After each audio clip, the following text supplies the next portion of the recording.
Lieutenant Mason Hale never expected his first words to an alien woman would sound like a marriage proposal. But then again, Mason never expected to crash land on a red desert planet either. The wind howled over the dunes, tossing fine dust against his helmet. The remains of his dropship smoldered behind him, its hull glowing faint orange in the twilight.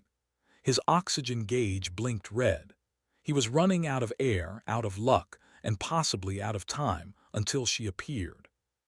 She came through the storm like a living comet, tall, graceful, wrapped in silver armor that shimmered with blue light. Her skin, if it could be called that, was smooth and pale like moonstone, marked with faint lines that glowed whenever she moved. Feathers, thin and luminous, fanned out from the back of her head, drifting in the wind like a halo. For a moment, Mason forgot how to breathe. The alien woman stopped a few feet away, holding what looked suspiciously like a plasma rifle. Her gaze fixed on him, two bright silver eyes, steady and unblinking. "Human," she said, her voice calm but curious. "You are injured." Mason blinked. Her words carried a faint musical tone, like someone speaking through a song. His translator chip barely kept up. "Yeah," he said, forcing a grin. "Rough landing." She tilted her head. "You are not part of our patrols." "Nope," Mason said, shrugging. "Just visiting." "Your ship burned from the sky," she said matter-of-factly. "You should be dead." He gave a half-laugh, half-cough. "Story of my life." Her expression didn't change. "Do all humans find death humorous?" "Only when we survive it." Something flickered across her face, confusion or maybe amusement. Her feathers shifted color from blue to a faint gold glow. Mason guessed that meant something, though he wasn't sure what. She moved closer, inspecting his cracked armor. Her fingers, long and delicate, brushed over the damage. He could see faint light pooling beneath her skin, like veins of starlight. "Your body is fragile," she said softly. Mason chuckled. "Thanks for the compliment." She blinked. It was not a compliment. That made him laugh harder, despite the ache in his ribs. "You've got a great sense of humor, you know that." Her feathers shimmered again, pink gold this time. "I do not understand your humor." He grinned through his cracked visor. "You're learning fast." A pause hung between them, filled only by the sound of the wind. She seemed to study him, his face, his torn uniform, maybe even the smile he couldn't quite hide. Then, with calm efficiency, she extended a hand. "I am Captain T. Vara of the VREL Defense Corps," she said. "You will come with me. The desert is not safe for soft creatures." "Soft creatures," Mason echoed, taking her hand. Her grip was surprisingly strong. "Yes, humans appear easily breakable." He smirked. "I'll try not to shatter, Captain." Her eyes glimmered faintly silver. "You will try." "Trying's kind of our thing."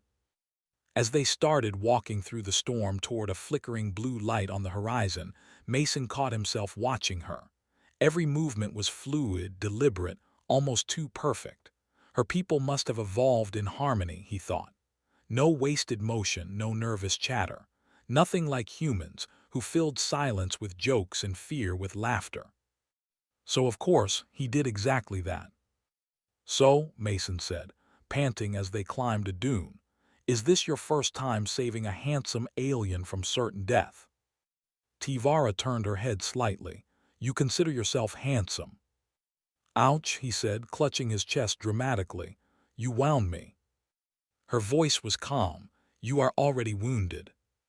He laughed again, shaking his head. "You're killing me, Captain. If you keep this up, I might have to marry you just to survive." The words slipped out before he could stop them.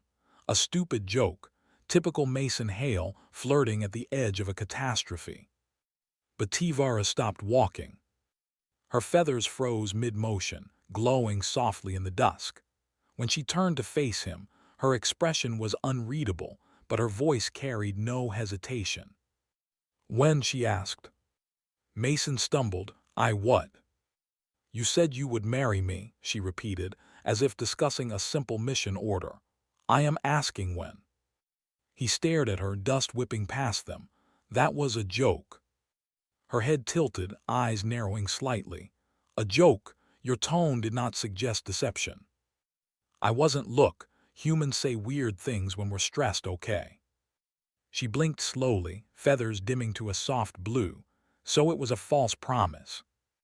Her voice was neutral, but something in it made his chest tighten. He scratched the back of his helmet awkwardly. Well, not false exactly, just figure of speech. She studied him another long moment, then turned away, her posture perfectly straight. Humans are confusing. Yeah, Mason said quietly, trailing after her. We get that a lot. The two of them walked on in silence as the twin suns sank below the dunes. Above them, the stars of two galaxies burned side by side, unaware that, somewhere in the red dust of Arctura IV, a human had just proposed to an alien. And she hadn't said no. The next morning came with a pale blue dawn, the kind that painted the dunes of Arctura IV like waves of frozen ocean. Mason woke to the soft hum of alien machinery and the faint smell of something like mint and metal. He blinked. The ceiling above him wasn't the inside of his crashed ship. It was smooth, silver, and curved like the inside of a seashell. Lights pulsed along the walls, matching the rhythm of his heartbeat. When he tried to sit up, something cool pressed against his chest. A hand. Do not move, a calm voice said. Your ribs are cracked. Mason looked up and nearly forgot the pain. Tivara was standing beside him, her luminous feathers dimmed to a calm blue, eyes focused and unreadable. She wore a form-fitting suit that shimmered like liquid glass. Every movement she made looked careful, balanced, graceful, like she had been born knowing how to move through danger. You fixed me, he asked, trying not to sound too impressed. I stabilized your internal injuries, she said. Human physiology is unusual. I get that a lot, he said, flashing a weak grin. Thanks for saving my life again. Her feathers flickered gold for a moment before dimming. You would have died otherwise. It was logical. Sure, he said, smirking. Pure logic, nothing personal. She hesitated, then looked away. You speak too easily of death. Mason leaned back against the alien bed. Comes with being human. We laugh so we don't cry. Tivara turned her silver eyes toward him. You laugh at pain. Sometimes, he said softly, otherwise it wins. Something changed in her gaze then, something curious, almost tender. You are strange, she said, but strong. Thanks, Mason said. That's the nicest thing anyone's ever said to me before breakfast. She didn't laugh, but her feathers glowed faint pink again. Mason decided that might be her version of smiling. Outside the alien tent, the desert shimmered under the twin suns. Tivara's small team of VREL soldiers were repairing what was left of their scout transport. The air smelled like ozone and heat.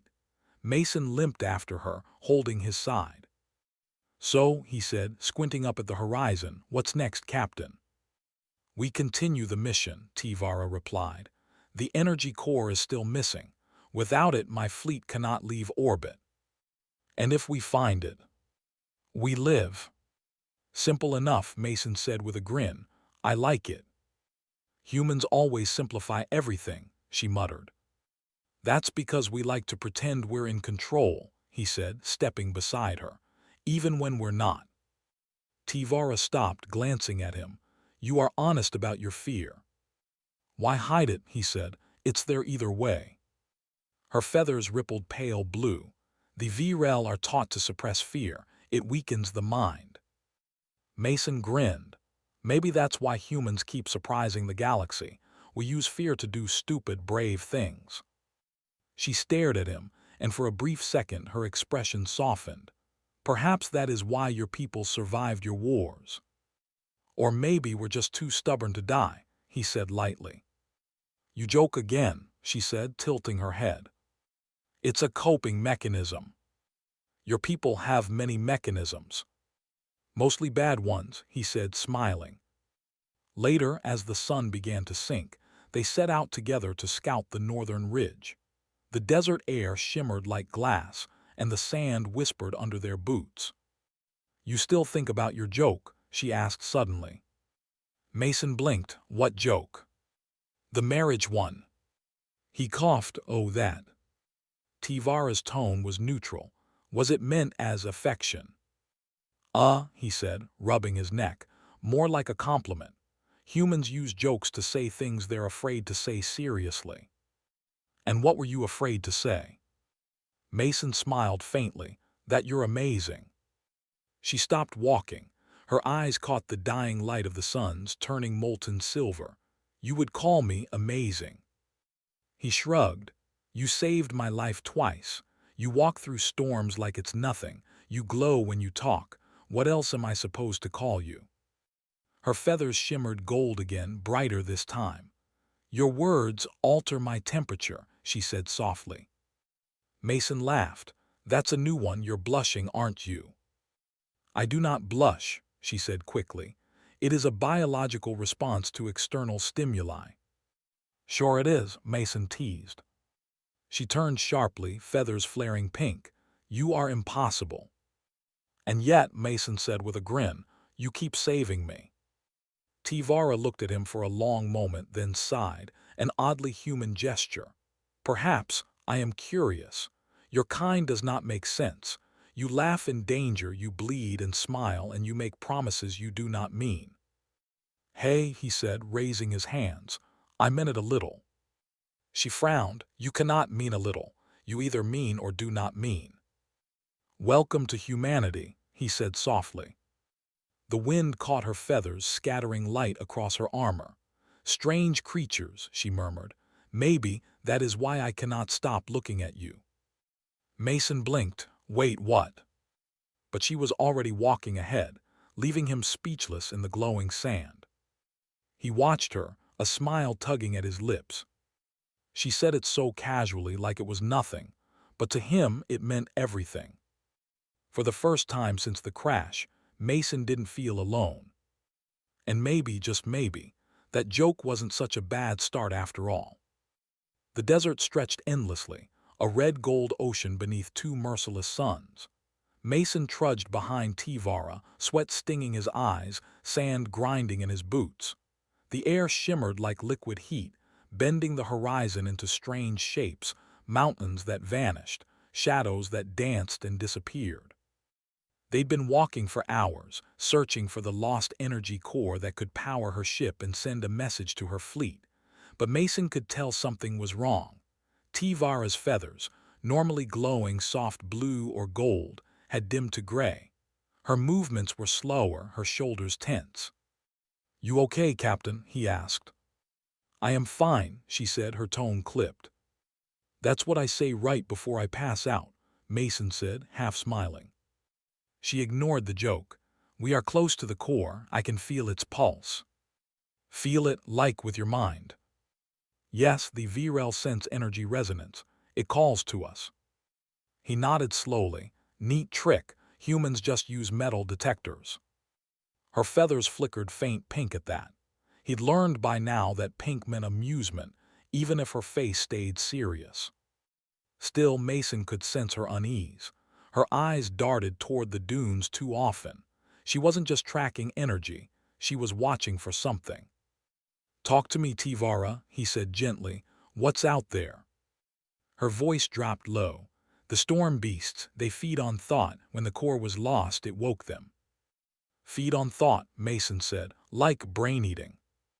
Not flesh, she said. Emotion, fear, anger, they consume what we feel and turn it into madness. He frowned. And how do we fight something like that? Her answer was soft. We don't feel. Mason chuckled dryly. Yeah, that's not really humanity's strong point. Tivara looked at him with those bright silver eyes. Then stay behind me. The ridge loomed ahead, jagged like a broken tooth. Static hummed in the air. Mason could feel it, something strange, heavy, pressing against his thoughts. The closer they got, the more uneasy he felt, as if someone was whispering inside his skull. Then he saw it. The air shimmered, twisting into a dark, swirling mass. A storm, but alive. Faces formed and faded within it, eyes flickering like sparks. The thing screamed without sound, and the world seemed to tilt sideways. Tivara staggered, clutching her head. "They are here," she gasped. "Their voices too loud." Mason grabbed her shoulders. "Hey, look at me." She winced, her feathers flaring pale white. "I cannot their thoughts inside." He didn't know what else to do, so he did what humans do best when faced with the impossible. He yelled, "Hey, get out of her head, you glowing tornado." The thing hesitated, swirling slower, as if confused. "Yeah, I'm talking to you," Mason shouted, stepping forward. "You think you can scare me? I've seen my credit score." The storm hissed, its tendrils of light lashing toward him, but they bent away at the last second. The whispers in his mind faded.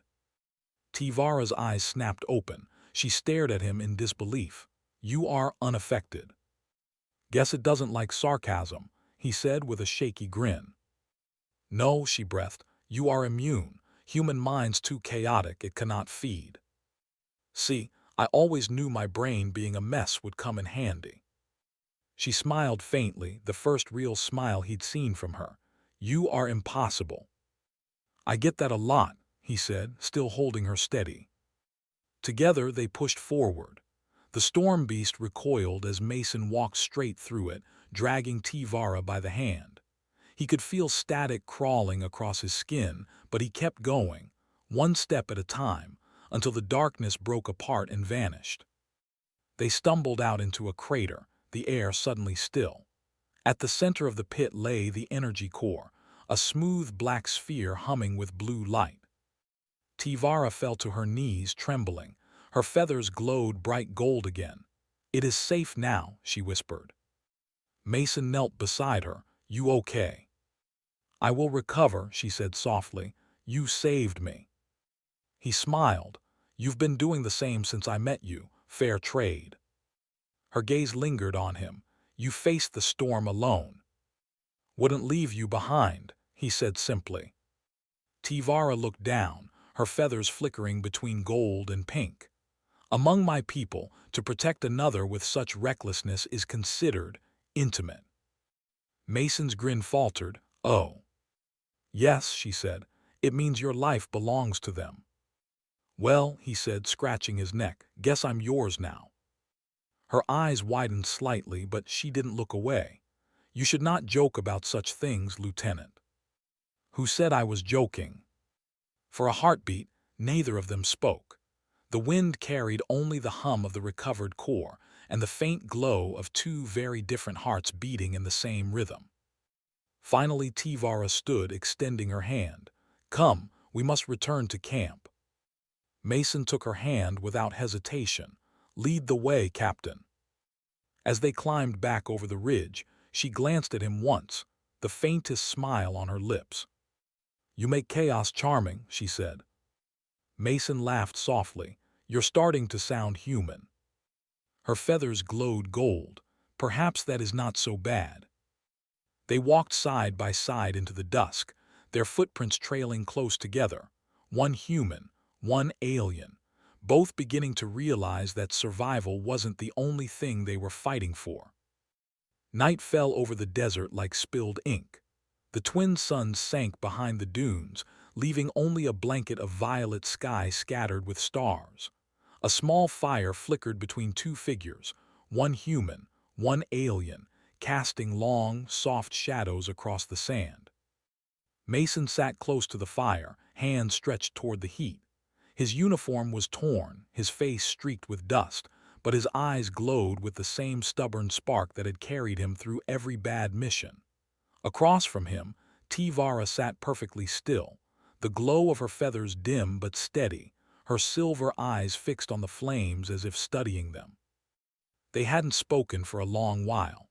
The silence wasn't awkward, it was heavy in a good way, like both of them knew words might break the strange peace between them. Finally Mason broke it. "You ever just stare at fire and think it's alive?" Tivara tilted her head slightly. "Alive?" "Yeah," he said. It moves, breathes, eats, kind of like a wild animal. She watched the flames dance. It is dangerous, beautiful, but untamed. I see why humans like it. He chuckled, that's us, dangerous, beautiful, and untamed. Well, some of us. Her feathers shimmered faint pink. You speak of yourself, I assume. Maybe, he said with a grin, but you're catching up. Her eyes met his, and for a moment the world felt smaller, quieter. Do humans always flirt so much? Only when we like someone, he said lightly. And when you dislike someone. Oh, we flirt more, Mason teased. She didn't laugh, but her feathers glowed gold again. That was her version of laughter. He was starting to understand her language, not through words but through light. After a while, Tivara spoke again, her voice quieter this time. When the storm beast attacked, I could feel every thought of my soldiers screaming through the link. It almost broke me. Mason looked at her gently. But it didn't, you're still here. I would not be, she said softly, if you had not shouted at it. He grinned. Yeah, well, yelling's my best move in a crisis. No, she said, meeting his gaze. It was more than that. You carried me through chaos. I felt your mind, it was wild, disordered, full of noise, and yet calm in the center, like a storm that protects instead of destroys. He blinked. Never been called that before. Usually people just call me a mess. Perhaps both are true, she said. He laughed quietly. You've got a poetic side, Captain. Tivara looked down at the sand. Among my people, emotion is weakness. We are taught to hide it. Yeah, that's not really my specialty, Mason said. She lifted her gaze. You do not hide anything, fear, humor, even pain, it spills out of you. That's the human way, he said softly. If we hide what hurts, we break, so we let it out instead. Cry, laugh, scream, sing, whatever works. She studied him for a moment. And does it work? Sometimes, he said. Other times we just hope it will. For the first time she smiled, really smiled. Not just the glow of feathers, but the faint curve of her lips, fragile and beautiful. You are strange, Mason Hale. I get that a lot, he said with a smirk. They sat quietly again. The fire popped. The stars seemed closer now. Tivara's voice broke the silence once more. You risked yourself to protect me. Why? Mason stared into the fire. Because I couldn't just stand there and watch you fall. That is not logic, she said. Good, he replied. Logic's overrated. Her feathers pulsed warm gold. You make no sense. That's human love language, he said without thinking. She frowned. Love language. Just a way of saying we care, he explained awkwardly. I do not yet understand that word, she said softly. Neither do most of us, Mason admitted, but we keep trying. Her feathers dimmed to a soft rose color, gentle, uncertain. Perhaps I would like to try. The words caught him off guard. His heart skipped. He wasn't sure if she meant understanding love or understanding him. Maybe both. He swallowed hard, forcing a smile. Then you're already halfway there. Tivara tilted her head again. Because of you. Because you want to, he said. That's where it starts. She looked at him for a long moment, her eyes shimmering in the firelight. Then, with slow grace, she reached out, just a small motion, and brushed her fingers against his wrist. The touch was light as starlight but strong enough to make his heart stumble. Her voice was barely a whisper. Among my kind, touch means trust. Mason's throat felt dry. Among mine, it means the same. They stayed like that, sitting close by the fire, the desert silent around them. The stars watched, distant and bright, as two beings from different worlds sat together, one who'd never learned to hide his heart, and one who was just learning how to show hers. For the first time, Tivara didn't seem made of light and armor. She just seemed alive. And Mason knew, right then, he wasn't fighting to get home anymore. He was fighting to stay. The stars came out early that night, bright and sharp against the velvet sky. The dunes had turned silver under the twin moons, and the air was finally cool.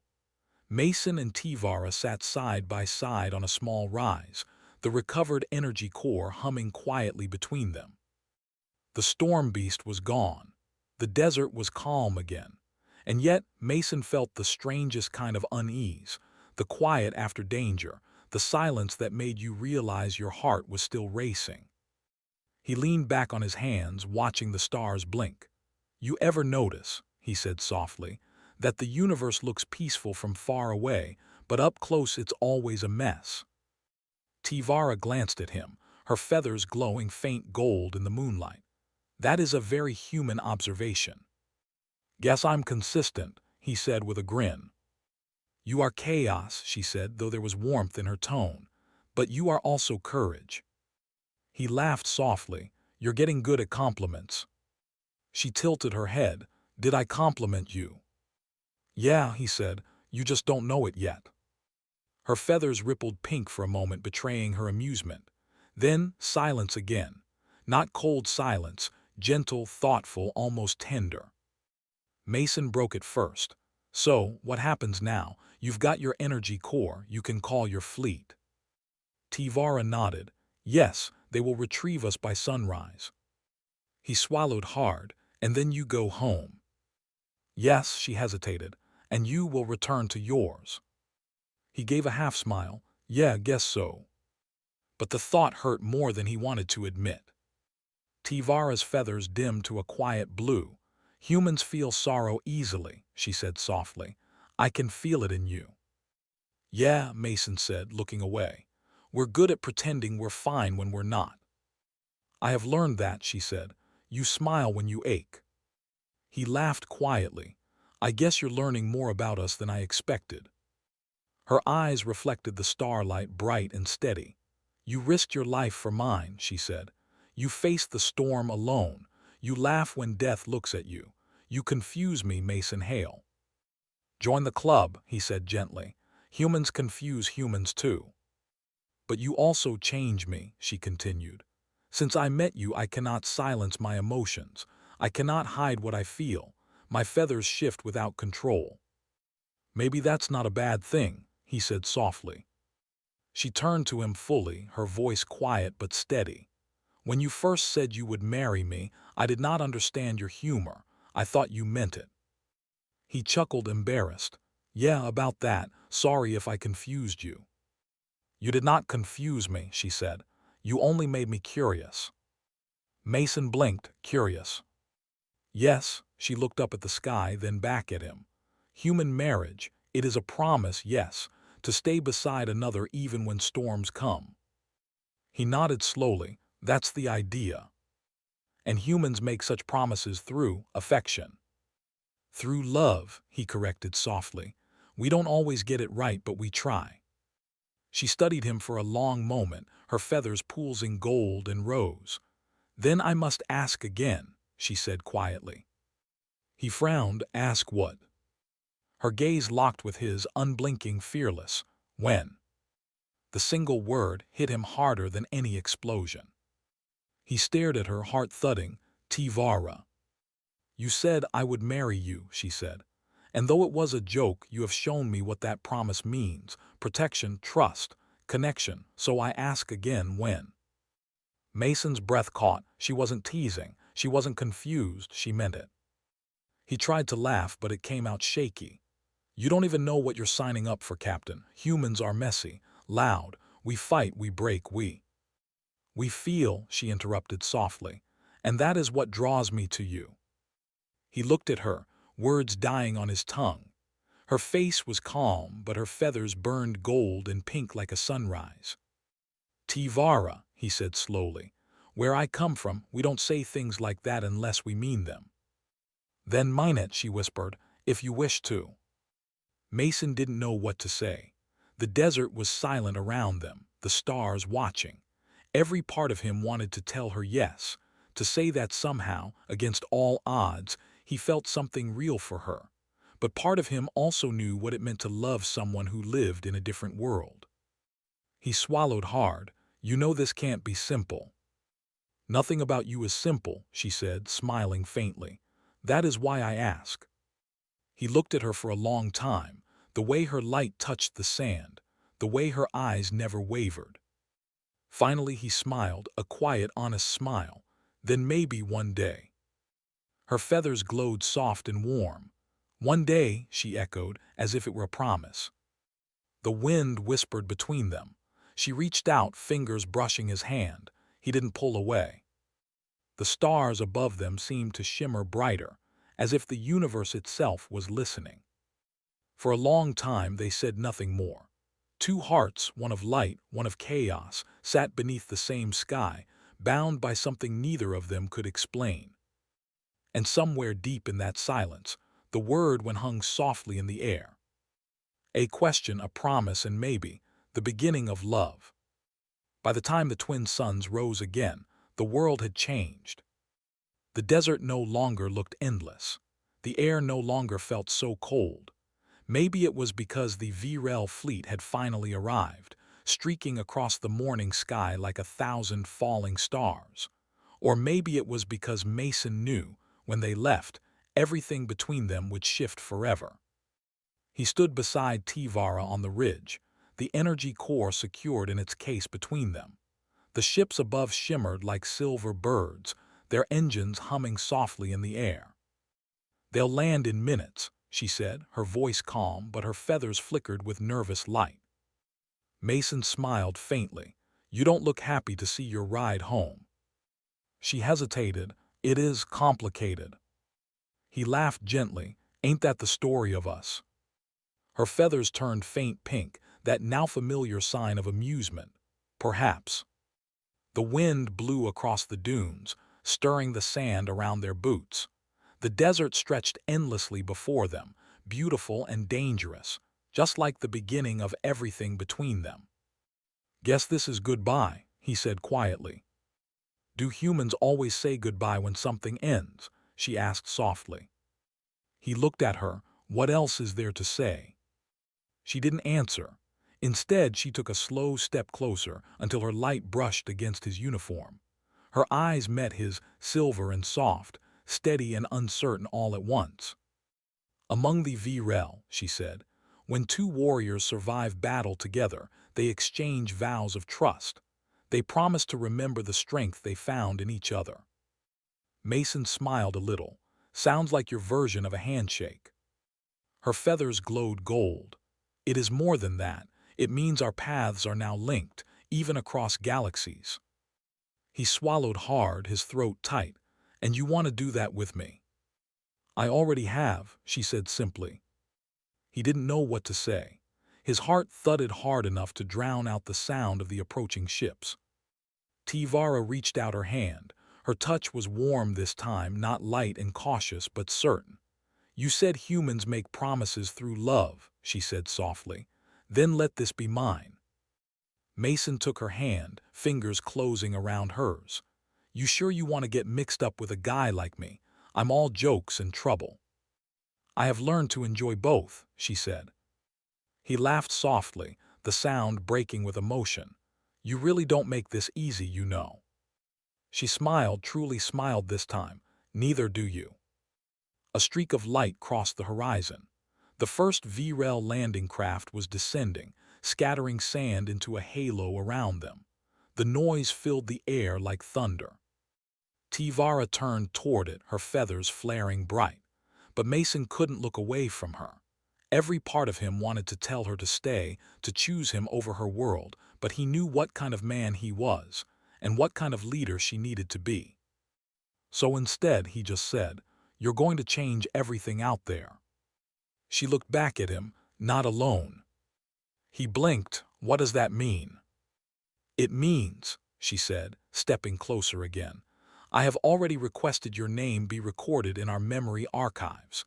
You will be known among my people as the man who laughed at the storm."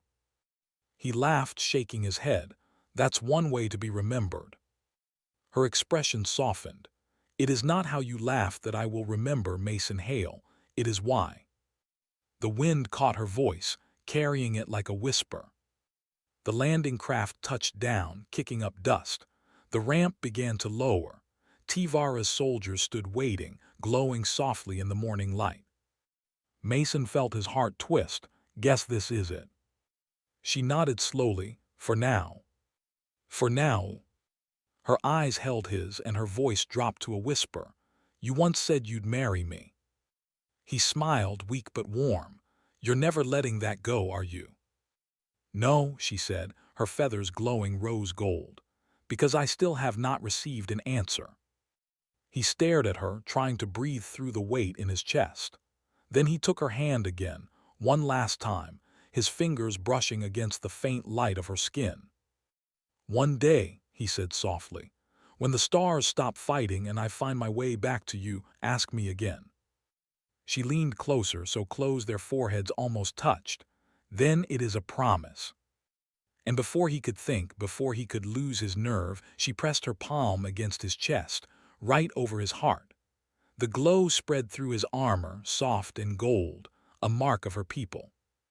So I will know, she said, where you are even across the stars. The ramp's engines roared louder.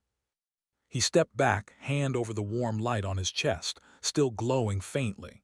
You're really something, you know that. Tivara smiled one last time. So are you. And then she turned and walked toward the ship, her feathers bright as sunrise, her steps sure and slow. Mason stood watching until she disappeared inside. The ship lifted off, its engines lighting the sky, leaving him standing alone in the rising dust. He watched until it became a star again, fading into the heavens. Then he smiled softly, to no one but the wind. See you soon, Captain. The mark on his chest pulsed once, warm, alive. And somewhere far above, in the depths of the stars, Tivara's light answered. The question still echoed between them. Not if, not why, but when. And in that moment, Mason knew. Some promises are written not in words, but in the stars themselves.